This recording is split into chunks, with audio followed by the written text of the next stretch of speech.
Welcome back, everyone, to the North American Challengers League, presented by Subway. I'm Mazel. I'm joined by Joshi, and we are into the culmination of our first series of the day, and I wouldn't have it any other way. Maryville versus Fear has gone the distance, and what a world it is. Fear completely turned it around in Game 2. Yeah, really good showing from Fear. Now they just need to do it one more time to go to that mythical 12th round of boxing and actually close things out. We will be able to see if Cincinnati Fear can do it because they have lost some of their key components that has found them wins in the past. And with the Carmen Sinjo already gone, it means it's time to talk about what they could possibly pick up instead.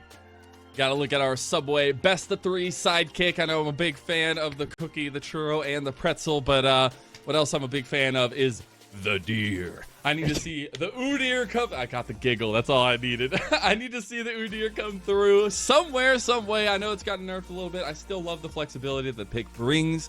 Also, the side lane pressure would be interesting to add to this series because that's something that's been lacking, that I feel like a lot of top teams around the world have been really focusing on, is some of that side lane play they can use with like a 4-1 style composition. So the Udyr could provide that for some top laners that don't mind being in the side lane. Yeah, I do gotta admit though, Mazel, when you said the deer, my first thought is, you know, if there's anyone on the broadcast who has actually eaten deer, it's probably Mazel. Anyway, yeah, that makes a lot of sense. The other thing that I really want to look at in this game is going to be how they actually are able to move into the bottom lane. One of the things that Maryville can still try and pick up, the Kog'Maw and the Smolder as 2 major champions. The Kog'Maw has been showcasing itself as a really big counterpick to most of the things that you see down in the bottom lane. However, I feel as though Maryville is going to be one of those teams that can correctly identify that Kog'Maw actually has a lot more play before you have items come online. You really just need that recurve bow in the game, and then you can start taking over a lot of these bottom lane fights. I feel as though Maryville is the kind of team that will identify that and potentially put Scary Jerry on something that his opponents are not expecting. I got a little, so we have 3 sidekicks, right? We have 3 sidekicks. I'll choose them. That was the cookie and that was the pretzel. The churro, though, for me, is letting Kalista through. I want to see Kalista on these 2 ADCs so badly. Lens is godlike on Kalista, first of all. Secondly, Scary Jerry, it fits him to a T. He's played a lot. Both of them played a lot. It gets banned for a reason. But to see fisticuffs in bot lane is what I want, and Kalista can definitely provide that in heavy-handedness. So I'm hoping for some spice bot lane. I hope we get some things slinking on through themselves, but I think that's some focus for us, I guess, going into. So we've gotten all 3 of our sidekicks out of the way, Joe. Nice. I'm glad that we were able to get all 3 of them because it is always unique to see these compositions come through. And one of the biggest ones that you always have to look at is, I said it during the last cast, I gotta reiterate it, if you're gonna be playing up against a Xin Zhao or a Gwen, you cannot play 4 ranged champions. It is asking to lose the game. Maryville found that one out the hard way, but now, Chad at the same time, with his sidekicks already taken off the table, he's not going to be able to do that again. And now with the Rengar and the Xin Zhao already gone, I'm expecting that probably means that Chad is going to be going towards potentially a different sidekick in the Vi, which has been one of the other most picked champions for him throughout the course of the split. We have a lot of champions unavailable. Again, if you're new or just joining us, Fearless means that if you've picked something in a previous game, your team cannot pick said champion yet again. In game number 1, Maryville absolutely dominated with that first game 1 comp on the left side. Fear doing much the same in game number 2, but some very crucial comfort picks off the table for a lot of members. I do like that Fear went with the Jinx last time, a very niche pick that's been rising in priority, now giving them some more options too moving forward. Yeah, I definitely feel as though the Jinx was largely picked up in response to the Kindred because you can very easily get a lot of low health members with the Super Mega Death Rocket as soon as the Lamb's Respite goes away. And so now they're starting to get ready to go into the last draft between these 2 teams, and the last draft that they will see during the regular season will be an opportunity for Maryville to be on the blue side for the first time this season. Or not season, this series. Yeah.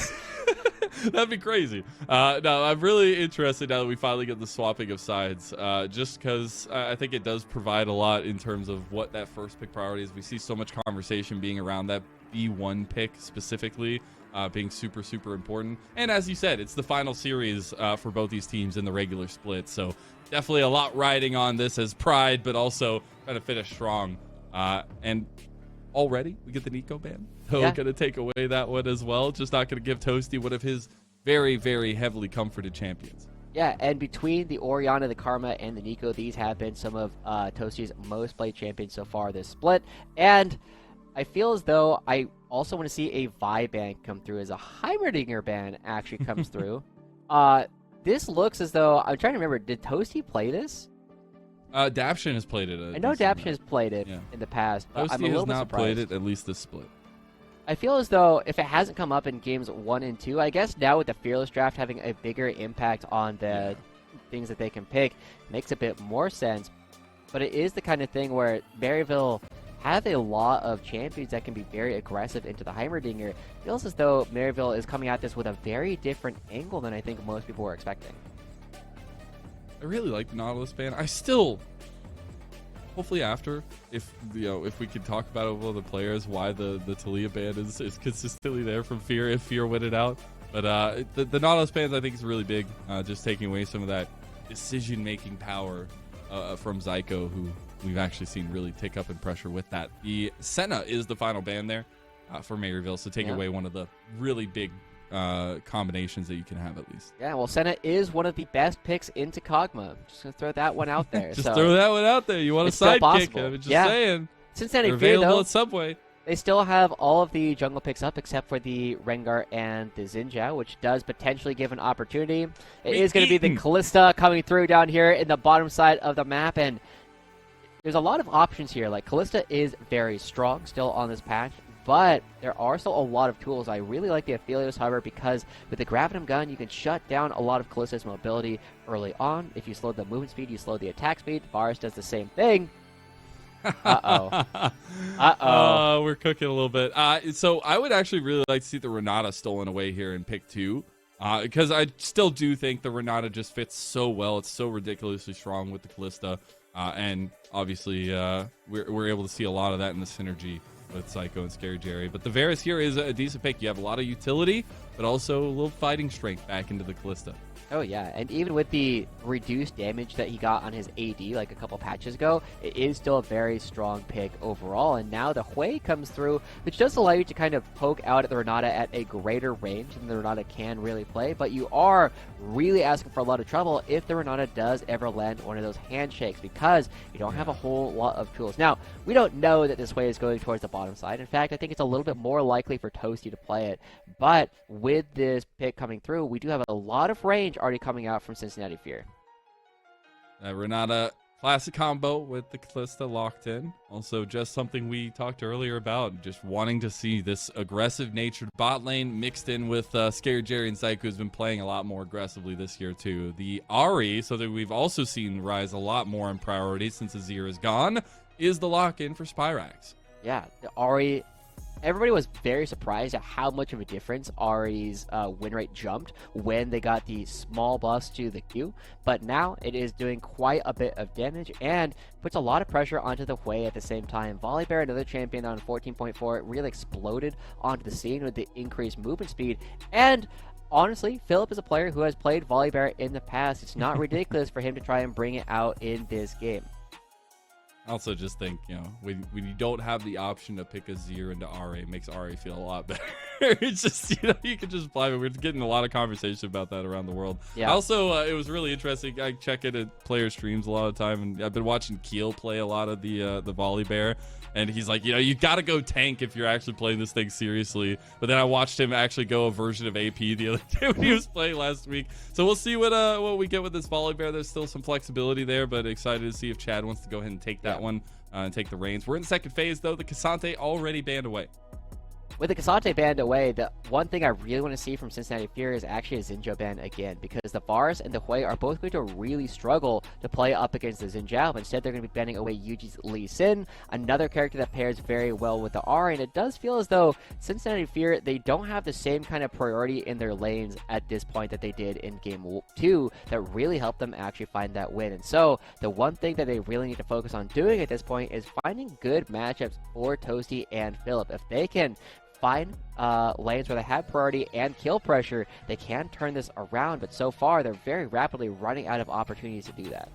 The Soraka ban too, just some shout outs to maybe some niche picks we can get here in the last half. But we are in the second phase now. We'll see what the lock-in is. Counter pick still available for Fear on that side for the first time in the series itself. It is the Syndra though locked in, so the Hui going bot lane. Yeah. The Hui going bot lane does give them a little bit more priority in the bottom lane than they were playing with previously, but the Syndra into the Ahri is a very, very volatile matchup, and Toasty has actually done better in this 1v1 than a lot of people have potentially expected him to, but the Zinjo also comes through. There's a lot of power coming out from UG Spyrex, and they have definitely been our best jungle mid 2v2 in the entire league. Honestly, now thinking about it, the way the Fearless goes, like, this is an absolute trump card for Maryville. Like, the combo of Ahri and Zhao is so ridiculously strong at the level 3 mark. If they can utilize that well, as you were saying, one of the best in the league that we have, it's going to be scary here. Yeah. And not just scary Jerry. On the other side, there is that counter pick. There is still that availability to find something into the Aatrox. The Renekton has seen a lot of presence and bans, at least, across the world, and it's going to be locked in here last, and Philip's going to have a big task ahead of him. Yeah, and Philip is also a legacy Renekton player. This was the character that I remember seeing Philip play the very first time that I kind of, started looking at Philip as a player who could potentially do big things. And now, going into Niles playing the Aatrox, he has the tools to be very aggressive, but it's now going to be on Chad because Yuji has a lot more tools to start fights. He has a bit better opportunities for target selection in these 2v2s and 3v3s in the top half of the map. He needs to be the wall. Yuji was a huge wall against Chad in game 1, and now it's Chad's turn to make sure that Yuji can't get anything done. You gotta stay proactive, I feel like, if you are Fear, and that can go your way. You still have a lot of scaling factors and stuff, but that, like, early to mid-game transition is going to be all so important. But on the other side, it feels like a lot of the same. Those combos have to be succinct. They have to be working together, and maybe a little bit of lacking of that in game number 2 needs to come online for Maryville. I think one of the big things that we will see, as you're already pointing out, is the combos need to be consistent. There is a lot more crowd control coming out, or at least easier to land crowd control coming out from Cincinnati Fear in this top half of the map, and this is an opportunity for Cincinnati Fear to find another win here. If they find this win, they can still make top 4. If they do not win this game, they will not be able to do so. They'll be on the bottom half of the bracket, meaning that the playoffs dream is still coming through, but they're going to have a tougher opponent. Make sure you're spamming in chat who you got. This series has finally delivered what was promised. Make sure you're spamming in chat MU or Fear for your favorites to win. Fear goes for that early vision. Barak's going to find a nice little trade on Toasty. Make Toasty's laning phase a lot more difficult. Barak's taking a decent trade back himself. But there's more sustain coming out from the Spyrex side of the map, and that is going to be a bit of experience shared between multiple people. I believe when it's shared amongst 3, it doesn't mean that you hit level 2 on the first wave for solo lanes. So Spyrex not going to be getting quite as much, but I believe it actually makes a difference at level 3, if I remember correctly. A lot of Maryville fans out for this final game, by the way, Joshi. Yeah, I mean, I know I started off, I was the first person to vote for Cincinnati Fear last time around, so we'll see if there's enough of play coming through from Fear fans. They were rewarded for everything last game, and we will see if they can do the same thing. There is a lot of priority that they can potentially play with in the bottom lane if they want to try and press for it. But Chad starting the opposite side of the map is that you don't necessarily need to start this just quite yet, and you got to be careful because Scary Jerry and Zyka have won so many 2v2 battles. Oh, yeah, and that's the craziest part is I do love that both junglers are going to end up pathing down towards bottom side with maybe some possible finickiness there, but the faster you can get there, the faster you can focus on this 2v2, the better for both sides, honestly. I think that's going to lead to a lot of contesting of the objectives and maybe not as much of that kind of sit and stay that we've seen for the last 2 games where both teams have those kind of late game win conditions. Those late game win conditions are a little bit more in favor of Cincinnati Fear, but it's not by a huge margin like it has been in the past. And now, Chad, we know, Spyrex knows he's in that bush. Sun lands. It's the knockback too there, Chad. Gonna make his face shown here. Thunder crashes, but not gonna connect. That Spyrex flashes. Yeah, flashing out, very respectful. That's the second time that Spyrex has been very respectful of Chad. Flashing out previously as he takes a decent chunk of damage and is forced to heal. But it is a spot where I don't know if that one was quite as necessary. Just doesn't want to take any excess damage. Now he's trading pretty effectively onto Toasty, dodging all of those abilities. Really showcasing his fancy footwork. Love to see some mechanically minded mid laners going at it here as well, but Toasty getting the better of it right now. At least even taking those early trades better of it. Now we actually want to check in as we are getting the culmination of the path for both junglers here towards this bottom side. Do you think we get that scuttle contest between the two? With both of them on the bottom side of the map, I have to imagine that Chad will be pretty wary about going for this because the bottom lane is already moving with Maryville. These Zyko's movement mean that becomes the case. The Sky Splitter not going to be enough to steal it away. And Yes, actually, wait, he got it. Was? Yeah. Wait, literally, Chad just walked away like the biggest Chad. Yeah, I mean, that's what you got to do sometimes. And the bottom lane for Maryville, as the wave starts coming back into them, it looks like Scary Jerry trying to get a reset off, get his items completed so he can be more aggressive in the near future. And he does do exactly that. Gets those boots so he has a bit more freedom to go for these aggressive plays. It did receive a buff to his movement with the boots a couple of patches ago. And now he's going to be looking to try and be very aggressive to try and prevent Lens and Daption from really playing over the next several minutes. Chad going for the double scuttle, but will be engaged on immediately by UG. Spirax is here too, and that's the combo we were talking about. Needs to be there for Maryville. They will push Chad out. No Sky Splitter distance this time, and UG will split the difference in the scuttle crabs. So ultimately, it will be a bit of a wash across the map, but we are still seeing that this time around, Mazel, Toasty and Lens and Philip are not falling significantly behind in CS like we have seen in some of the previous games, where the duels and the 1v1s and the laning phases have been significantly in favor of Maryville. The fact that Philip on the signature champion is also now being supported by his jungler means that they can be very aggressive here.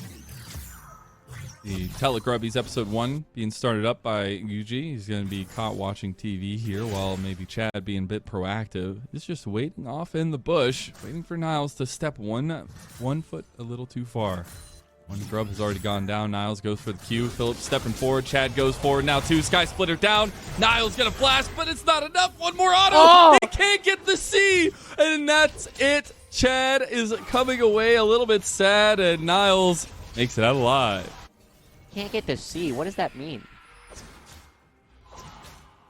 The C that the lightning makes when it connects. Because you know it like jumps. Yeah.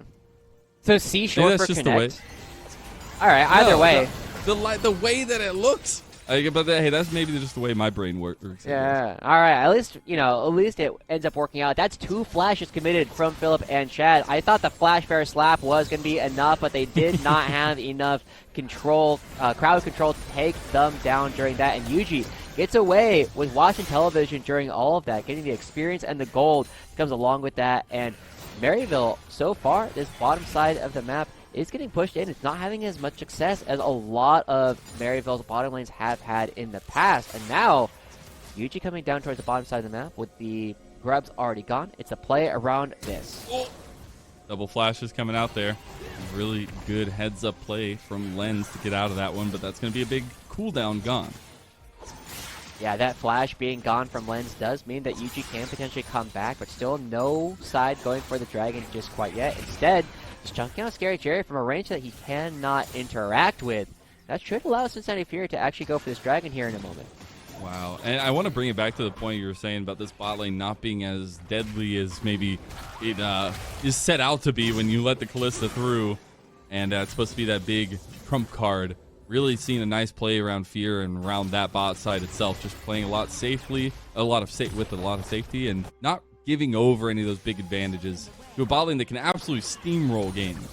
Yeah, and the bottom lane just steamrolling games has always been one of the big ways to win League of Legends these days. And I mean, Chad picking up this early Mountain Dragon, one of the best single dragons to get by itself. And Maryville, they're going to try and take away some things on the top half of the map in order to get some wins there. But I wonder how Maryville is feeling after the first game, right? They were playing the second game really, really confidently, and then later a little bit desperately. And losing those games when you try for a very different style of composition can put a really big dent in the confidence of your players as you start looking for these different ways to try and win. Everybody's moving up towards the top half of the map, though, so it feels as though it can't be too bad because they're still crossing all their T's and dotting their I's. Maryville in the past, I would say, is a team that had been very much based around confidence and their tempo of play. I feel like that's gotten a lot more stable in recency, and we've seen that especially in a lot of their wins even dragged out series here in this regular split of spring. Chad does go for the invade. A lot of vision being played by Fear. Actually get a little bit back. Yeah. Now Chad, does get spotted out by the little ghosty there. So Zyko and Scary Jerry know that they need to give a little bit of ground, but they do have a bit more vision. Yeah, they're playing very respectfully because they don't know where Chad went after that. We know that he went towards the Raptors because the bottom side of the map is littered with Cincinnati Fear Vision, which has been a very big difference from Game 1 where it was totally Maryville dominated. Yeah, and that speaks to some of the grit I feel like we've seen from Fear. And that's the story that has held out so long for me, is a real renaissance for Chad, but being backed up by a team that I feel like all works pretty well together. And Chad being a vocal leader, but I know Daption speaks very loudly. I know there's a lot of communication for this Fear team that's seemingly going pretty well. Until now, Spiraling Despair going to be utilized on Scary Jerry. Zyko went back in. The Sky Splitter comes down, but now Yuji takes the fight straight to Chad. He does crash his way out of that one. Toasty was on his way now too. Yuji taking a brunt of damage on the back end from Daption and the poke from Lens. But the fighting continues here. Yuji goes forward. Chad coming around now. He's charging, but Spirax gets the charm. Oh, he got Chad. Chad's down. First blood goes over to Maryville. Now Toasty's flashing away. They're fighting on the other side too. Lens is gone. Toasty's gone. And Maryville. Yuji tries to go the play, but it's a 3-1 start for Maryville University. Oh my god, that's the confidence from Maryville that we've been needing to see from this game. The fact that Zyko goes in, I thought he was surely dead, but landing the crucial handshake in order to get out. And then Yuji just going in over and over again, getting a lot of damage down onto Chad. I thought that was the end of the play, but Yuji says absolutely not. We have more opportunity to do this at the same time. And when he just jumps right back in on Adaption, you can tell that Fear is just like, huh? But because they're able to leverage all the dueling power from Yuji on this side of the map, as well as the mobility from Strax on the other half, it means that there's not a lot that Cincinnati Fear can do because they were not ready. They did not have a plan about how to take that fight. What I think is so insane there is the amount of presence and pressure that Yuji is getting by just going forward like the Chad, but not on the other side of the map. I think it's absolutely crazy how he waded through Fear's front lines and found a way in. Now, Chad trying to get a little bit back on the bot side of the map. They did bring Toasty down here, but Yuji's taking the Telegrubbies episode 2 up there, and that'll be all 6 of them. Yeah, Niles also winning this top side fight does mean that it's going to be a pretty fast play. They get all the vision down, and Scary Jerry and Zyko, they do have to give up a little bit of ground, but we know that Chad doesn't have the ultimate, doesn't have the flash just quite yet, but either way, it will be this plate getting picked up by Lens. Really good stuff coming through from Cincinnati Fear, even after the disastrous 3-for-1 that happened previously. Still a lot of fight back, at least, and that's something I want to circle back to. A little bit of that saving grace for Fear. We were saying their scaling does have a lot to say as time goes on. They do have this Syndra with Toasty hitting those breakpoints, but it was Maryville that needed to be really proactive, and we've seen them do that. 1,000 gold is pretty good if you're Maryville sitting ahead, but that proactivity needs to continue. We have a Dragon in about 40 seconds. Trying to tie that one up in terms of that objective for Maryville would be big. And now Niles just needs to get out. He wants to be able to use that teleport to potentially play for this upcoming Dragon. If they can put a stop to Cincinnati Fear's stacking, that'll create a lot of pressure. But Niles making sure he doesn't lose out on anything, getting everything done. All of their members backing a little bit late though, so Cincinnati Fear will have control around this upcoming Dragon here in just a moment because they had already gotten their backs in at the right time. And Lens going for the lethality build will also help create even more of a distinction with the fact that Cincinnati Fear are here first. That being said, Zyko and Scary Jerry can push up a little bit with Yuji coming out of base, but Zyko's going to take a ton of damage trying to find that one. Little face checking action there, but Spirax is on his way with a flank. Yeah, Niles backing away. We'll have some wards to teleport to if they choose to go for it. I'm a little bit surprised that Cincinnati Fear are giving as much ground, but because Spirax is coming in from the backside, just means that they don't have the confidence. Charmlands. Oh, they actually take that immediately, and that's an extra Spirit Rush dumped into Spirax's pocket here. Philip is going ham, though. His team turns but he's not there. He is gone. And now that charm comes through from Spirax, but misses. Toasty trying to dodge out, but I don't know if he has enough movement speed. Niles misses the Q, but he's still going to get the last one there. Oh my God. Lens gets a play back. Now Daption under trouble here, but pushing him away with the fear. And Lens wants to step forward now. He does have the piercing arrow coming up, but Yuji can't get away from the hail of arrows itself. Piercing arrow, not going to connect. Oh my gosh, and yet again, Maryville walks away from that fight with a 3-for-1, and it starts off just from them killing Chad. It looked really, really strong, but we're also seeing that despite all the pressure that Philip puts on this fight, he's not able to take down Scary Jerry for good. But this charm comes through onto Chad, and he just died. I'm actually shocked that Scary Jerry, with the Q over the wall, is able to do enough. But here on the other side of the fight, Scary Jerry, he ends up dying technically, quote unquote, but because the damage just comes immediately right on back, there is too much pressure. Scary Jerry lives again, and then it's just a matter of chasing down everybody on the far side of the fight. Zyko ends up going down, but Yuji not able to find anything. And then we got to see this the first time where Lens just tries to chase him down, but he is all right. But the fact that Maryville comes out ahead of that fight yet again with a 3-for-1 sets them up with the confidence, and oh no. But he kicked it. The charm actually stops Toasty from taking a ton of damage there. That's hilarious. That's pretty funny. You always like to see those small interactions where someone just like charm someone or knock someone out of your own crowd control. Like, damn. You did it to yourself. Ooh, nice little dodge from the Ravenous Maw there from Scary Jerry.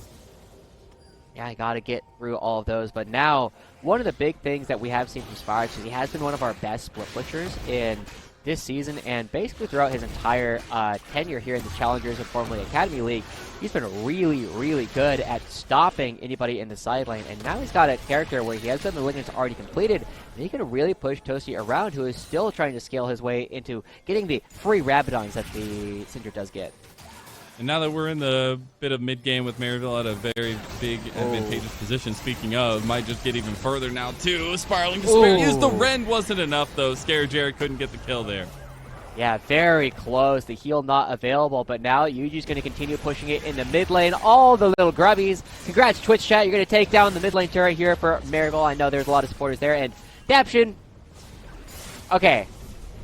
Oh, I love these plays. The fast rotation. So it's the Scion Speedway, but with Shelly.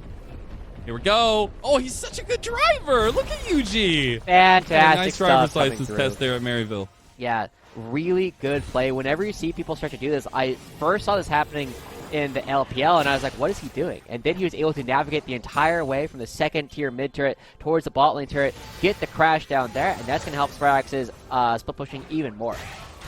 Scion Speedway was ahead of its time. Actually, it was such a good content piece. I missed that. Anyway, Spirax had to play up a little bit here. And the redeploy actually from Maryville's side is towards this bottom side. The redeploy, yeah. Does it happen before or after we know who goes first? After. After? Oh, that's even better then. Really good stuff coming out from Maryville. They're creating more pressure down here towards the bottom side of the map. The Rift Herald should mean that because it took so much damage previously, they will have plenty of pressure. And Yuji taking a lot of spells from Toasty, but not as much damage as he's supposed to, as this bottom lane turret will fall. Maryville continuing to take away parts of the jungle from Cincinnati Fear. Now, with a minute left until the next dragon, Cincinnati Fear was able to get there first last time, but because they were not able to set up and prevent Spirax from flanking them, they had to give it up. Now, Maryville should be looking to get a back off in the next 20 seconds for everybody that needs to spend gold. And I feel like a series that has been so decided on how the jungle looks early on to the game. I feel like this third game of the series is a little bit flying under the radar in that fact, because I think even though Yuji is up 2-0, Chad is no slouch on a volley bear in this matchup here, and he's getting pretty tanky now that we're hitting those first items for majority members. And I think we really need to look at that kind of change of pressure if Chad actually does get too tanky to deal with in certain ways. Yeah, we have seen that the volley bear, though, once it starts falling behind, can be a big problem. We saw Winnie get picked off quite a bit last week, where the game kind of fell apart. But Cincinnati Fear not looking to play around this dragon at all. Instead, and we playing towards this top side turret, and we are seeing a response come through from Zyko and Niles already in order to try and make sure they can save it. Reset actually comes out from Fear there. They're not going to get that tower, so Niles safe and sound up there. We have pinks coming out from Maryville towards this dragon. Scary Jerry is already down that way, and the rest of the team following shortly. Yeah, they should be able to pick this up completely uncontested with Chad getting the reset off relatively late. So I'm going to have the Ren going to be able to be very safe with all this play. And instead, look at Cincinnati Fear. They're looking to try and pick off Niles in the top side. Actually see a ton of members going that way. And Philip has already taken the fight there. Chad is here. Daption is here. Philip's there now as well. TP coming in from Spyrax and responded to by Toasty. Both teams just stare at each other in the face. And nobody going down. Yeah, no flashes committed by Cincinnati Fear. They do get one off of Niles, but a lot of commit coming through from Cincinnati Fear in order to try and make that happen. And now we're back to a game where Maryville is choking the life out of Cincinnati Fear. Now, the win condition has become toasty. We haven't talked about him a whole lot this series because... Oh, Chad. Yeah, there's a lot. I mean, Maryville were planning this one out from the start there. He's still alive, but not for long. Spyrax gets it. Really good CC layering to make sure the flash was not good or possible for a lot of that. And now Maryville moving towards the top side. Toasty getting some stacks. Whoa! Yuji just going for the flash. When it becomes lightning play, Spyrax can't get a connection at Maryville. Playing pretty heavy-handed up here. Yeah, the teleport coming through from Niles as well. And as this wave crashes, they should get this top lane turret, but nobody's responding to Philip on the other side of the map. He's got some teleport options. Not going to be using them at all as Maryville will just take their reward in exchange. And now, Lennon, we got to start looking at this upcoming Baron buff, right? It is spawning here in a couple of seconds, and the Kindred makes it relatively safe for Maryville to actually try and go for it. And they have all the members up here. And damn it, I did learn recently that they all have hands, which is the worst possible world to live in. They all have hands. They all have hands. Yep. That's why I never really understood, like, Cubby's freak out. Is like, they all have hands. You just got to kind of get used to it. I swore that one of them didn't. That was the reason they all why. have hands. Yeah. It's still terrible. Creature I wish of the one of them void. did. Well, scuttle crabs don't have hands. Everybody focuses on the hands, but for me, it's the mouth. The mouth of the new Baron is terrifying. It reminds me of Boogeyman, or Boogie from Nightmare Before Christmas. This also might just be the Boogeyman for Daption if Yuji can sidestep him. Oh, it becomes lightning, but he doesn't have vision. There he goes now, though, trying to get that last tick. The Spirit Rushes have been popped by Spyrax. He's soloing out Toasty, and a solo Bolo might just go to him here. One more auto, and he does it. A killing spree for the mid lane of Maryville. And that could be the trigger here for Maryville to go for the Baron buff. Toasty dead, Daption forced to back. They're already starting to move around it. They're trying to decide if they want to do it, but they don't have the damage just quite yet. They did some chunks to Chad, and now Niles. I love this play from Niles and Zyko. Make sure that the entrances are completely clogged. Niles can play bodyguard. Zyko right behind him as well. They are already on to the Baron with Scary Jerry and Yuji. They taking it pretty quickly. Lens and Phillips stepping up now, though. Maryville needs to decide what they want to do. They pull Niles back, and they pull off the Baron. Taking them too long to get through. Even with all the move blocks, not able to get anything taken care of. Cincinnati Fear will stop Maryville as they lose a couple of these wards. Zyko will take some damage from the Baron, but he'll be all right. And now, yeah, see, there's the mouth. Thanks, Kai. I don't love the mouth either, but it's really the hands. It just feels wrong. Oh, the mouth, it literally has, like, the weirdest curve to it. It literally, like, separates the entire face. It's like a face hugger. I don't know. I don't know what was wrong with the old Baron. So, you know. Apparently, there was a lot wrong with it. You know, do you think they ever bring it back? Do you think they do like little, like, you know how they used to give Barons like Christmas hats and stuff? Do you think they do like old school Baron weekend or something? Oh, I was not, to be clear, I was talking about new old Baron, not old Baron. Oh. Yeah, but Zyko spots Philip. That might be a Baron in the bush. Philip, he's trying to take on the world right now. He's looking like a bit of a Baron himself. I don't know, though. Yuji getting real low. So is Philip, though, and he'll go down in the end. Zyko ends up living that one at the same time with a minute left until Dragon. Not a whole lot used. Oh, Niles just wants it. Spyrax still has 2 charges of that Spirit Rush. Can't hit the charm. The Spiraling Despair goes off. And Fear are safe for another little moment. They do burn some big ultis, though. Lots of ults expended, but lots of ults will still be available for the Dragon. It still spawns here in about 40 seconds. Scary Jerry still has the flash, and actually almost everybody still has their summoner spells available. Now, Maryville does need to respawn in order to try and save this turret. They're going to be committing Spyrax's teleport. Everyone's going to be alright. It will hold the line. Power on the outside here, a really strong defensive turret to play around against these kind of fast-hitting objectives. As a third dragon for Maryville would just put so much decision-making power in their hands that they've already gotten for themselves with map control. The map control opens up. Spyrex does have a bit of an opportunity. We saw him able to take down Toasty last time. He's actually really fed, and he has the dungeons as well. But Philip in more trouble than he probably realizes. Philip is a crocodile, though. Maybe he's all alone, but he's still pretty strong. Okay, well, he's going to have to burn the flash. So he's a scared crocodile, but the dragon is going over to Maryville. Yeah, the Maryville picking up the dragon is a bit of a problem here for Cincinnati Fear. It feels as though when they don't have the lead, they aren't quite as sure what to do, right? That was one of the things that put them in a tough spot before. Dapshin could be all right. Dapshin, so he's got the mechanics too. Yeah, he's able to do some cool things, but that was one of the big things, right? When they had the lead, they could put a stop to everything that Mario was trying to go for, but now... Oh, Philip's actually stepping up into Niles right now. He doesn't have the rage stacks, but doesn't have the cooldowns just yet. He's trying to get that sustained fight going, but Niles wanted it. Had that flash available, didn't get it. That thumbs up shows how Niles is feeling. Yeah, neither of them have the Grievous Wounds just quite yet, so it's just a huge amount of sustain, and Aatrox does that more consistently, as now Zyko. No one to support him, so you don't necessarily need to throw out the handshake at that point. Now, the other thing I'm curious about is how close is Toasty to actually getting maximum stacks so that he can actually start doing serious damage in a lot of these fights, because he is a major win condition for Fear at this point. He's the only one who's going to really do the damage necessary to take down Scary Jerry and Spyrex. 111, I believe it's 120, so he's actually really close. Been real close to that extra Rabadons. As a ton of AP going to be coming his way as well. We are on those second items, again, majority of members too. We're working on our thirds. Do we feel, okay, I was going to say, do we feel like Maryville could just start up the Baron? They were already working on that here, and Fear is going to have to step up. Yeah. Chad tries, like, he just doesn't do damage at this point. Yeah, Niles is getting pretty chunked right now, though, as Yuji's pulling the trigger, and Chad's already gone.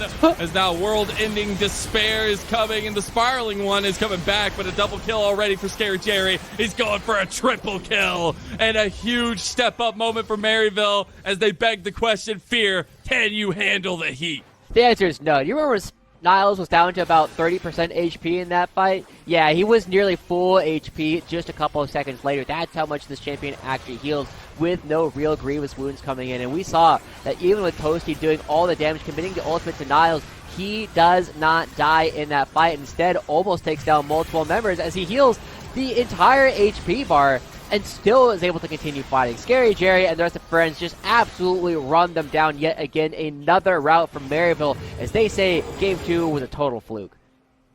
Rally Cry Baron buff secured. Maryville with an almost 10,000 gold lead at 26 and a half minutes.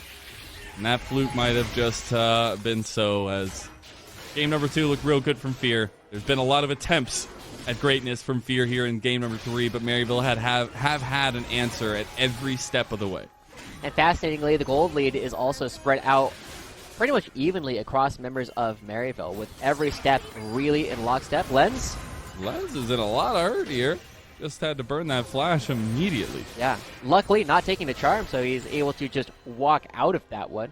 But still, now Maryville, knowing that Lens has no flash, he's not going to be able to step up and do any real damage over the next couple of minutes. And Maryville pushing in all 3 lanes at the same time. Spyrex feeling very safe. And the bottom lane, as it slowly comes to fruition, will just absolutely take down the structure. And so, Fear looking to play the other side of the map. Philip does find the engage onto him. There's the Sky Splitter too. Niles is healing so much. There's so many members from Fear, though. He's still taking them.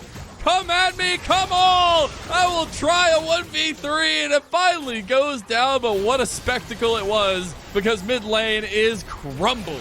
Mid lane crumbles, the bot lane inner crumbles as well, and now Maryville going to be looking to try and pick up multiple inhibitors at the cost of Niles, a trade you make every single time. And now, Maryville, they do pick up the mid lane inhibitor, but they just need to be a little bit careful. Lens still has the ultimate. out of minions here with still Baron buff going. And wait for another crash in to get the bottom inhib turret.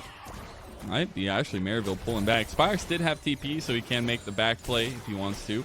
Push now coming through is Fear trying to figure out what their next steps are. Creating some pressure, but they've already lost the biggest things.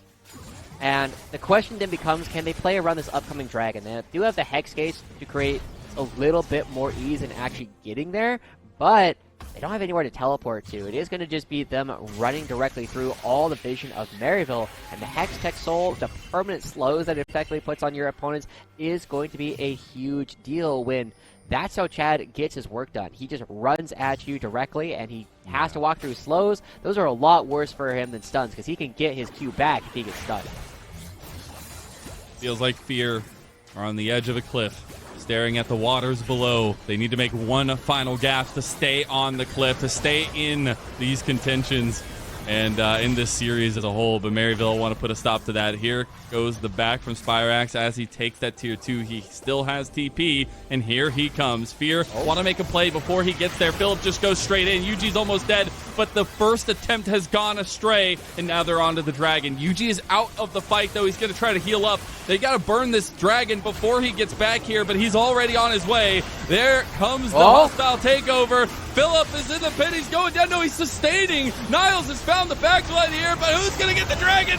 Oh my god, it goes to Spyrex. Soul secured and game secured. Maryville, all members standing and standing strong. Look to finish their season at 8-1. God, the way that Yuji just dips out jungle privilege's way back to his fall where he can continue fighting, great stuff. Knowing he has the time to do that, knowing his team is ready to support him, means that they should be able to take this down and keep their hopes of first place alive.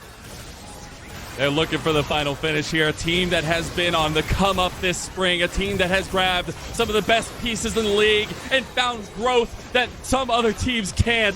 Scary Jerry, Zyko, they've stepped up. But Yuji, he's making his conversation known for the most valuable prospect here as they make a dominant last stand and a 2-1 victory in their final series of the season. And overall, Maryville ends 8-1 on the season, only losing to the team currently in first place, who they pushed to 3 games. A great showing from Maryville overall. They are nearly guaranteed to be our second seed as long as FlyQuest continues to win out, but still a strong statement from them, bouncing back after a bit of a weird game, too, that they were not able to pick up.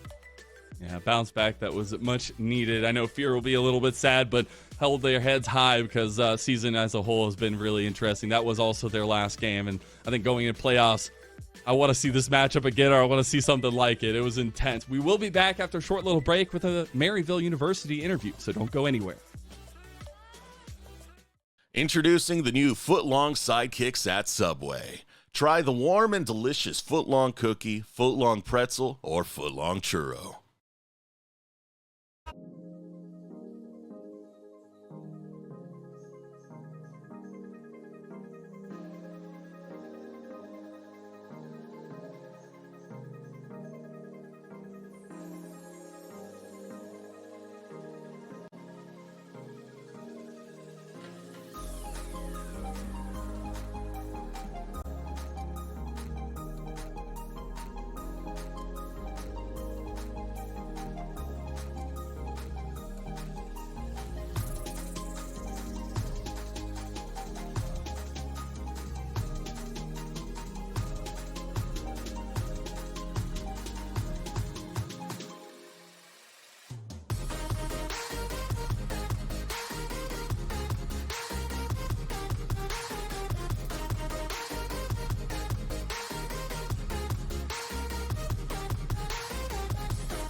Welcome back, everyone, to the Rally Cry post-game interview. We are joined with none other than the legendary ADC of Maryville University, Scary Jerry. After an 8-1 finish on the season, how does it feel to really turn it around from last year, from even the last split we had, and to find yourselves at the top of the table? I gotta find the right word here. It feels stupendous to be winning this semester. It feels excellent. Vibes are great. You know, winning's fun. Losing is not fun. So, yeah. Makes sense. Now we do gotta recognize that game 2, you guys flipped a lot and got fried several times. So how do you guys stop yourself? Because you continue trying to make plays. How do you stop yourself from just continuing to make the wrong decision in that game? Well, obviously in that game we didn't stop making bad decisions. But but going forward, yeah, next time. Going forward, it's just like talking more about who's stronger early, you know, what skirmishes we can or can't take. You know, I mean, we had the 2v2 kill bot anyways, but, you know, topside got to figure it out. No, I'm just kidding. I didn't do anything that game. I was useless. I missed the Fearless at the end. I don't know if you guys saw that. It was pretty bad. Okay, we didn't point it out. It's fine. Let's just take that off the record. I do want to ask you, though, man. You're at the culmination of a spring split here that's very different, I feel like, than the way you ended last year. What do you feel like has been the biggest growing lesson over this time? I know it's been weeks, and you know we haven't gotten to talk to you in a little while. Has there been any big revelations that you've had this split, or things that have really changed your mindset on how to grow pro and how to go forward? Yeah, I would say the biggest revelation was like League is actually not that difficult. Like last semester, I was overthinking everything a lot, and I was like, wow, the pros, they must be like 1v9 and just like doing special things. But, you know, playing with like LCS level players and just getting these wins, it's showed me a lot that like, it's really not a hard game, you know, and you just got to like work on the little things and watch VODs and, you know, eventually you'll be good. Yeah, So, that makes a lot of sense. A lot of foundational things come through, but with all this in mind, you and FlyQuest are very clearly our top 2 teams in this, I would say semester, but in this split so far. You guys fell to them earlier in the split. How are you guys going to be working on trying to beat them going into playoffs?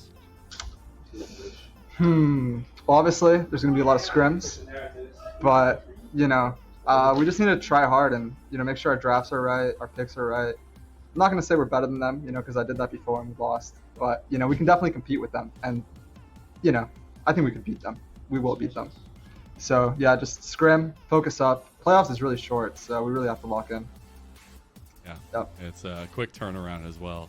I do want to give you a chance to shout out before we let you go. I know you're already shouting out some sponsors with your t-shirt. Nice one, by the way. But who do you want to talk about here before we let you go?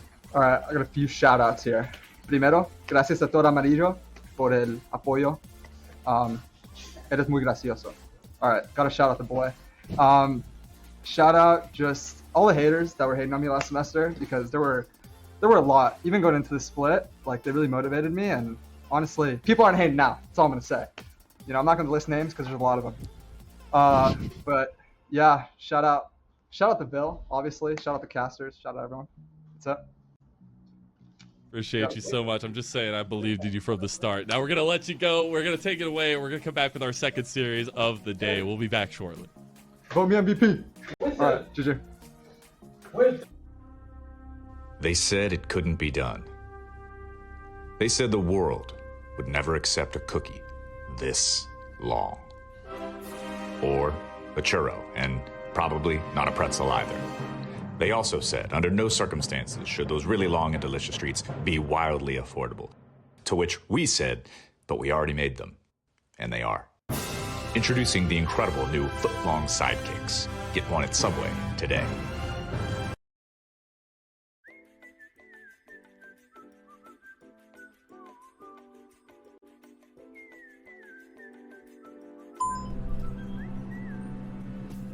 Everybody in Twitch chat. Look at the camera. This is the guy. This is the guy making the run to the LCS, to the LCS Challengers League.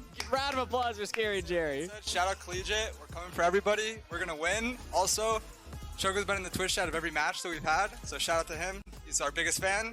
Nice. Can't wait to take St. Thomas out in the finals. Kind of going back to the Lucian item here on the bot side. This sets up really nice for Lucian's ultimate because the support item he'll grab is the damage amp. So you throw down that auto, You know, you get the slow, you pump your ult. Oh Danger boy. Weapon Flash. Doesn't matter if you die, and Wixie gets pierced through the heart. Victory in your first series of the split. It's a little bit of a top kingdom, huh? Oh yeah, definitely. I mean, he was completely capped both games. He was just a slaughter. What can I say? But it's really good to see you guys again. Top laner is going to show up as teleports are channeled. Now jumping into Jenkins right onto Chime. Bleeds him down so damn quickly. Quad is here. And a double kill as the sword slices down from Surdy. I want to go to you as an individual, as we do see the Grim Reaper running around behind you. Thank you, Shochi, for being the mascot for the team. Still clumped up. They haven't gone down yet. Shochi's just free-firing. Jumps in. Over the knockup from Niles. No knockup combo for Spyrax to look for, and he even goes down. Shochi with a double kill, making a triple kill. Reset City versus Supernova's mid laner. Quadra kill to Shochi, and they will ace Maryville. There is a reason that I said it's going to be a Shochi specialty game. The future of the LCS starts right after the LCS. Welcome to Challengers League.